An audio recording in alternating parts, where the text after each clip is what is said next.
यति रोएँ कि अब तिमीहरूलाई म बेच्छु, अब तिमीहरूलाई म बेच्छु। किन म मर्न चाहिँ मर्दिनँ नि त, मलाई मर्ने रहर छैन नि त, म मर्न चाहन्न।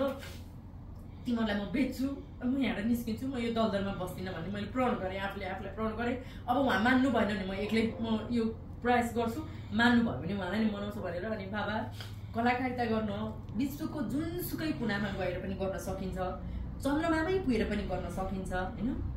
यो चाहिँ हाम्रो कलाकारिताले पाएको चिज, यो सम्मानहरू, यो चिजहरू चाहिँ हामीलाई देश निकाला गराउनलाई लिएका रहेछौँ हामीले। त्यो बेलामा थाहा भएन, अहिले आएर भोग्दैछौँ।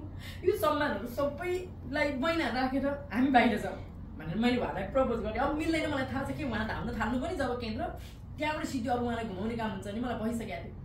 त्यसपछि यति धेरै कन्भिन्स गरेँ, उहाँले कन्भिन्स हुनुभयो। 4-5 वर्ष अगाडि यो लगभग 3 वर्ष भयो, 3.5 वर्ष भयो। प्रोसेस थालेको त 3.5 वर्ष होला, डकुमेन्ट कलेक्सन गर्न थालेको, ट्याक्कै बुझाएर एप्रुभ भएको चाहिँ लगभग 3 वर्ष भयो। अनि त्यस पछाडि त्यो प्रोसेस नगऱ्यो भने, किन मलाई बाँच्नु थियो कि मेन कुरा, मलाई कहाँ जान्छु, मानवता त विश्वको जुनसुकै कुनामा गएर हुन्छ नि। मन मस्तिष्क कहिले पनि मरौँ भन्ने चिन्तन चाहिँ कहिले पनि आएन। हेर्नु, म कुनै काउन्सिलर कहाँ पनि गइनँ। म सन्तानको कारणले पनि हो कि छोरीको कारणले? मैले तीनजना पात्र मेरो जिन्दगीमा, म यहाँ बाँच्नुन्जेलसम्म 3जना पात्र मेरो जिन्दगीमा। एउटा मलाई जन्म दिने बुवा, मेरो बुवा यति कमजोर हुनुहुन्छ कि अहिले मेरो इन्टरभ्यू हेर्नु धेरै रुनुहुन्छ होइन।